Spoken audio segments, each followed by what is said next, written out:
This is the studio. Yeah. Ooh. It's usually a little cuter, but like, well, actually, it's not cuter. It's usually messy. You know, High School Musical when they're like, nah. I actually literally watched that like maybe last month or something. I went to visit one of the homies in Cincinnati. Yeah. And she was watching it and I'm like, I don't know why, but I'm enjoying this. really And she like recorded me and I'm like all into the movie. So I love High School Musical. Very I'm one of those classic. older people. welcome back. Today I have a very special guest. This woman I haven't seen since like Years. It's been like since like 2014. at least like Wow. you haven't even been in Ohio Yeah. for like For 7 of those years. Her name is Spencer. Go ahead and tell us a little bit about yourself. So yeah, I'm Spencer Stultz. I am 26. I just had a birthday 2 weeks ago. Yeah, I be forgetting. I still think I'm 24 for some reason. So Girl. I have to be like, wait, how old am I? But yeah, I am a painter, a visual artist. I really just like to make things. I am originally from Columbus, Ohio. And My main reason for having you here today is because I wanted to talk about change. I wanted to talk about like, we always have these set in stone ideas of how my life's about to go, or I didn't go to college after high school, but you did go to college after high school. And then like when you go to college right after high school, you just have these expectations. You have your mind set up. This is the plan. This is what I'm going to do. Da, da, da, da. Well, in your journey, that changed. Yeah. And I want to talk about that transition and knowing that it's okay to leap into the unknown or try something new. Because for me on the other end, I don't have a degree or like that stability because I'm a freelancer and things are literally up and down all the time. yeah. I feel like I get stuck in like that changing phase. Like, okay, I've been doing this for a while, but I want to get into this now. And it's like, oh, but I'm so used to this and people are so used to that. So it's like, if I try something new, are people going to follow me with that? Or, you know, different things like that. Especially with this YouTube. Like, you guys better like, you better share, you better subscribe. Come hang out with us. Please, like, it's cool. Let's just talk about how it started. Yeah, okay. What to discuss is that college is not the only route to find your purpose or to find yourself or to find stability even, because I went to college and I still don't have that. And so part of it is because of those shifts that you mentioned. But yeah, you don't have to go to college just to find your way. That's really just a dream that gets sold to most Americans. But anywho, so my journey. So I started off, my journey actually starts in high school because I feel like everything makes sense when I look back to high school where we met. Yeah, exactly. We went to class together, Columbus Alternative High School.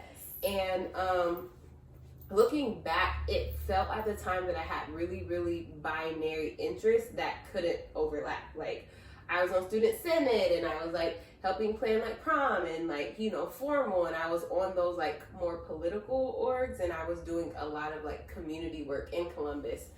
And I also was really, really into art. So I painted a lot.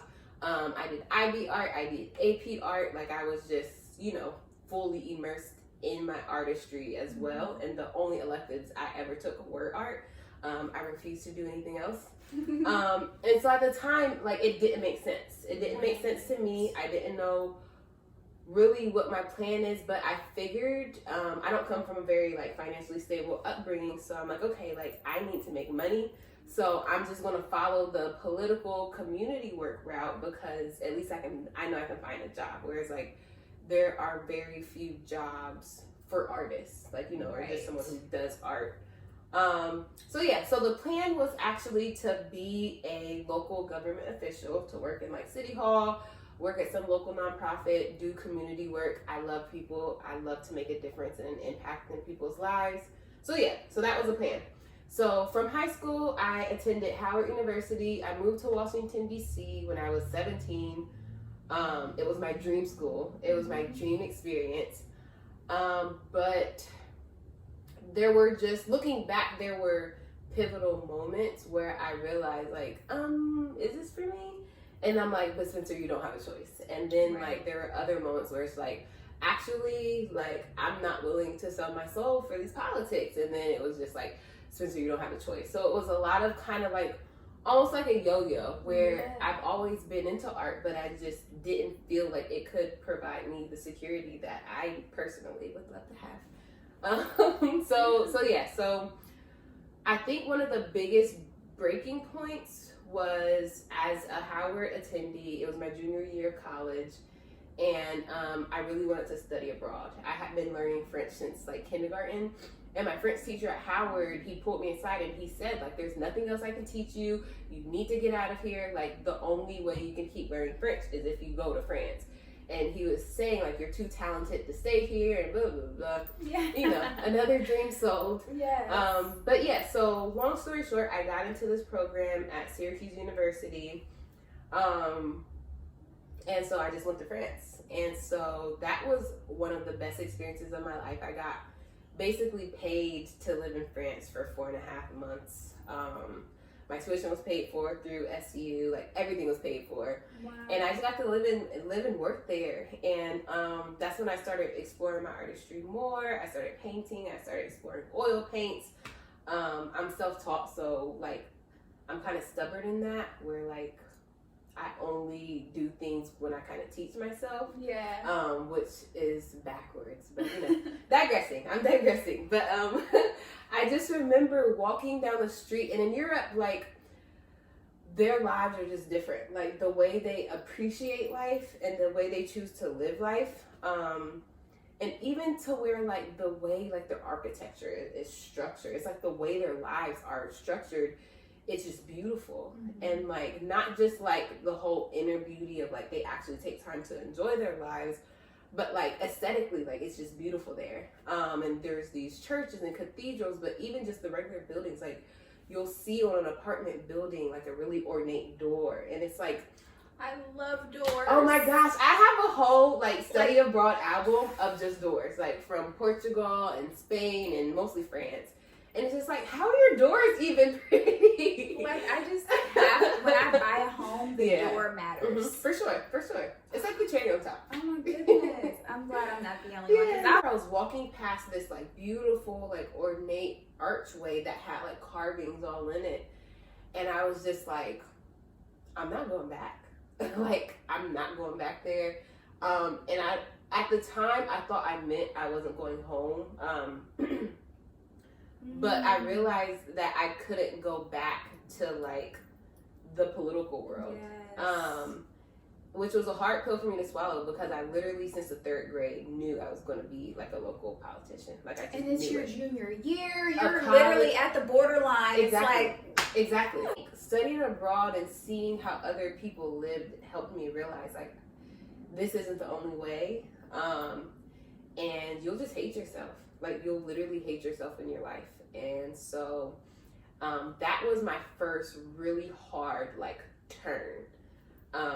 And so I went home and I called my mom and I told her, like, I'm not finishing this degree. I'm going to stay here and be an artist. She kind of laughed in my face. And she told me, like, no. Like, we have student loans. Like, you have to finish this degree, and, like, whatever you want to do after, like, I'll support you.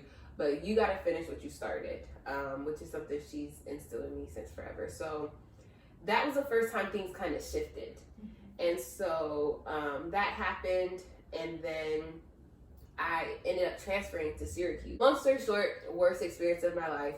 I went from an HBCU to a PWI. I went from Washington, D.C., the nation's capital, to the middle of nowhere, New York. So it was a lot of deep transitions on top of just coming back from Europe back to the U.S., where there's that culture shock. And so it was just not a happy point in my life. But the good part of that period is that I added painting as a minor. So I started exploring my artistry more, like, even though I was going through like this crazy like depression. So during that transition from when you came back to the United States to going back to DC and then moving up to New York, what season was that? You mean like actually with the weather? So from going, I actually did all this when the seasons were changing. Now I'm thinking about it. So like going from the States to the U.S., it was fall semester. So it was the end of summer going into fall. So like I spent the fall in Europe, and it started leading into winter. And then came home for Christmas break, and then I moved to Syracuse right when the snow was starting to fall. So right in the transition into winter is when I was, I guess, transitioning into Syracuse. So yeah. So both of those happened during, wow, I never even thought about that. Yeah. Like very transitional times, even just like, you know. Even today, like we're just like trying to get our lives as we're transitioning into the new season on top of like our personal endeavors and like personal lives. Yeah. And I brought that up because I found this cool chart that I drew some kind of way in here.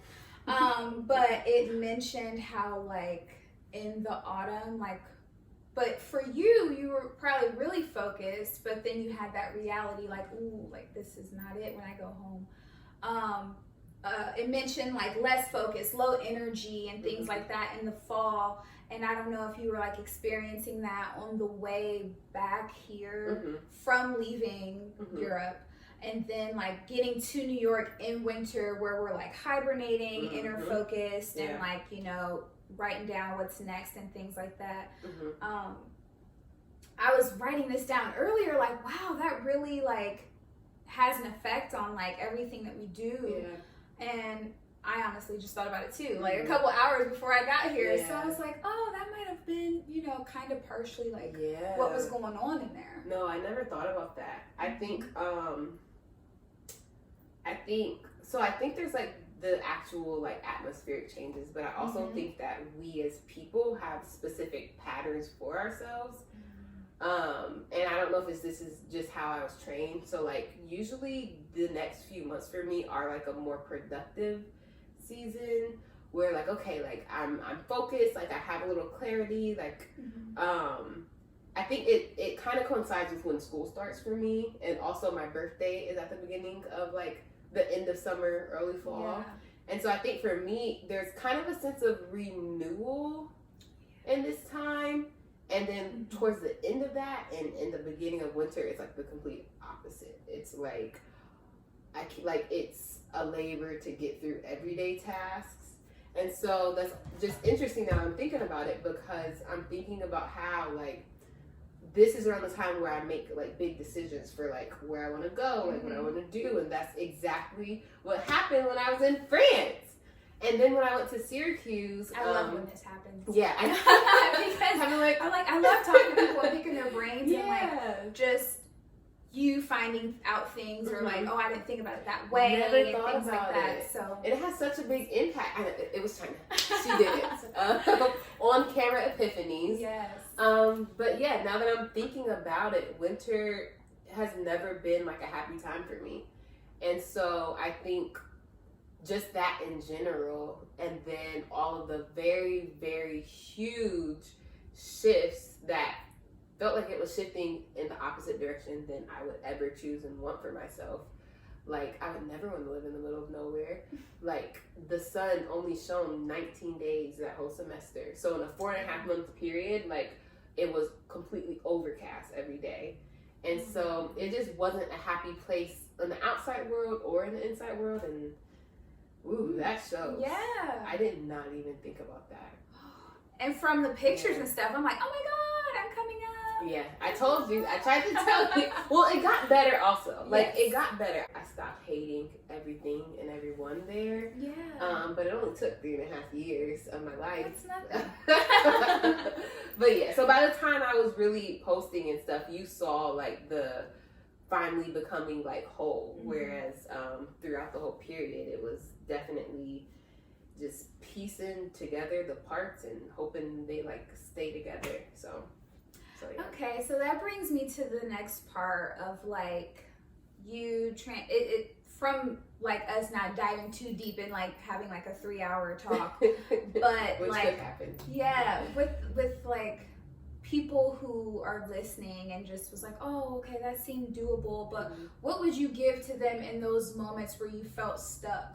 Because for me, like, it really takes a lot of time and effort for me to get out of that. It's been getting better. Like, I kind of just got out of that place when I finally said, F it, I'm gonna just post a video, I'm just gonna start, like, just do it.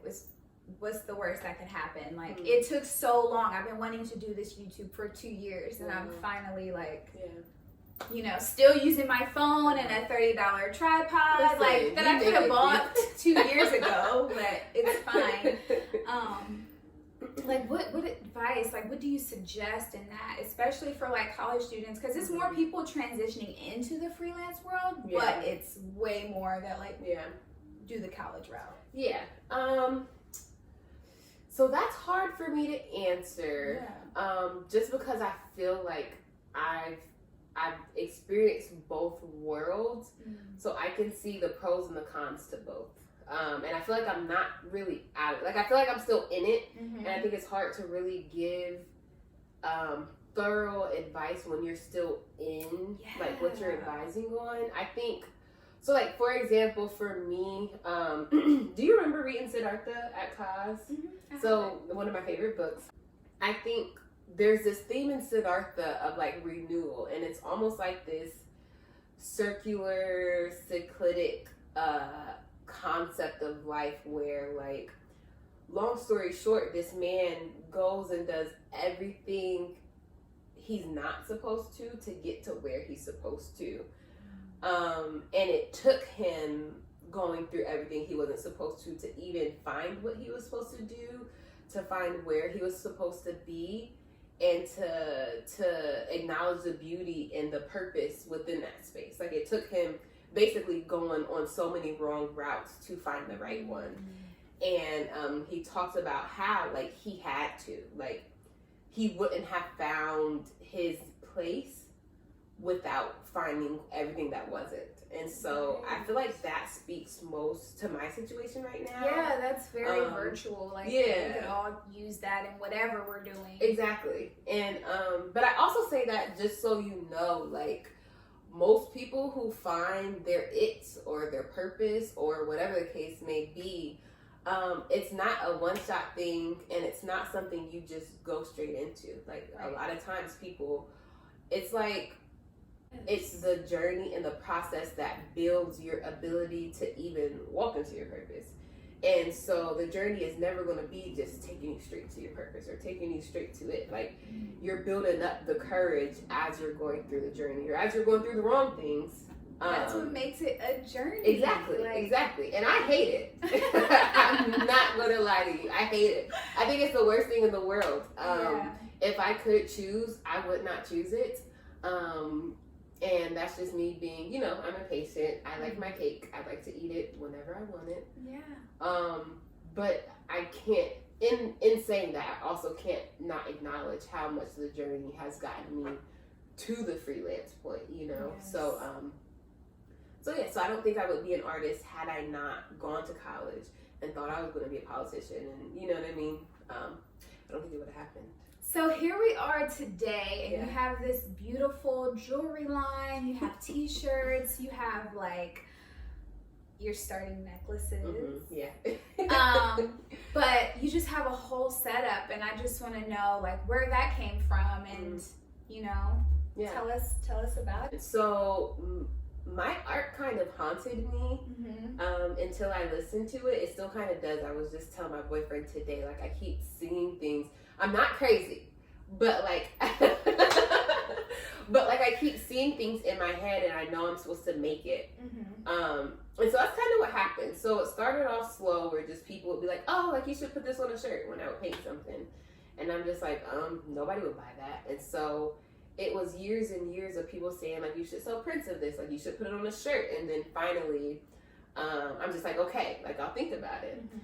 And so I was working full time, and I was just like, I just don't have time to start this. Like, I'm working 50 hours a week. Like, it's literally physically impossible to start a business when you're working this much.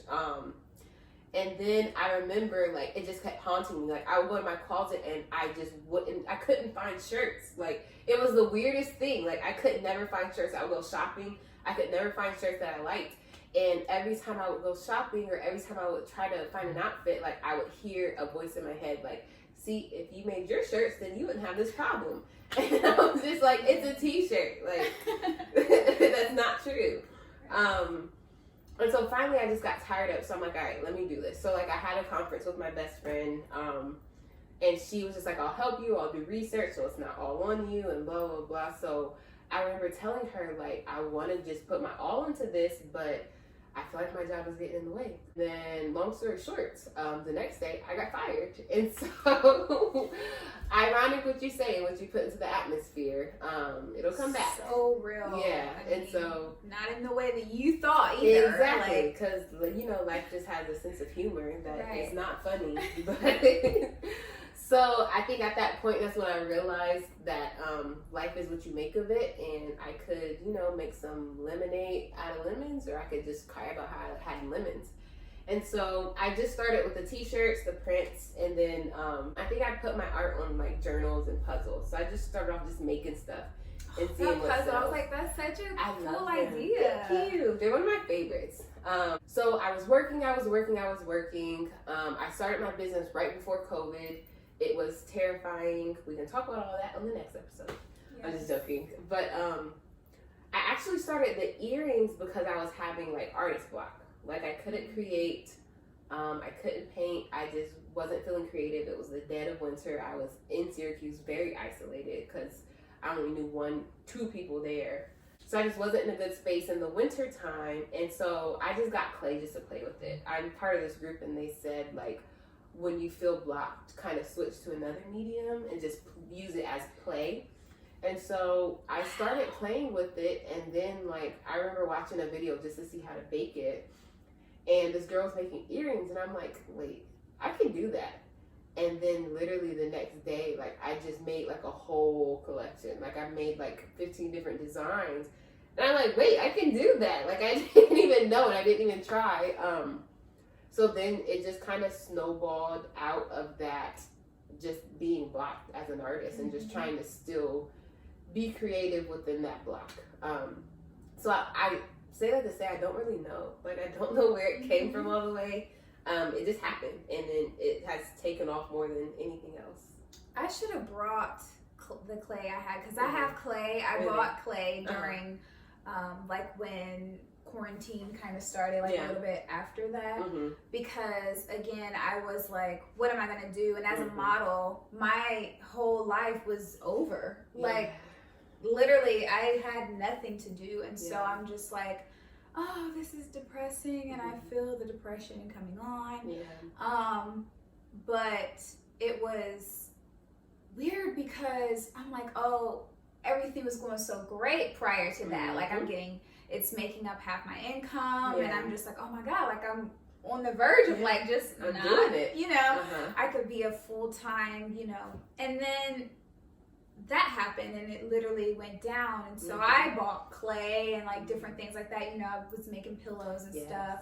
So like all of those types of different things, I was like just testing the waters, and I was making like little jewelry plates and like different things like that just to test out, to add to my home decor line. And it was really fun. It really did work. And but I realized like after public started to open up again and things like, oh, I kind of started getting back my jobs and things, and then I went back to work, which is super part-time, so it's fine. And I didn't have the time, and I didn't want to spread myself like 2 Olsen's twins. I wanted to like, you know, like I wanted to give my time to what mattered to me the most at the moment. So it's just clay at my house, and I hope it's still like, it should still be good. It's in a good place. But that's so cool. Like we both bought it. Just like, we have to try another avenue. We have to keep going. Yeah, like, exactly. You can sit here and cry about not having the lemons. Exactly. But that's it, China. Like, that's it. And I think that answers the question you asked before, this question of like, how do you, like, what do you do when you don't really know what to do? And it's like, you you just try stuff and keep going, and it sounds so stupid, and sometimes you waste money or you spend time, or let's not say waste, let's change that to invest. You invest time or you invest money and you don't see the return on your investment all the time, but it's just the concept of just keep trying and like consistency. Exactly. Or just keep trying out things, just to keep yourself going, because it sounds like it sounds like that wasn't something you really wanted to continue to pursue, but it kept you going until you were able to go in the areas you wanted to go in. And so that's a key, like it just to keep going in whatever way you can. Exactly. Yeah. So tell us the name, where they can find you, of the brand. We're both wearing them. Oh yeah, we are. My website is www.whimsicalblackgirl.com. I'm gonna post a video soon on just why I named it that. Part of it is just because that was gonna be my question. I'm a whimsical black girl.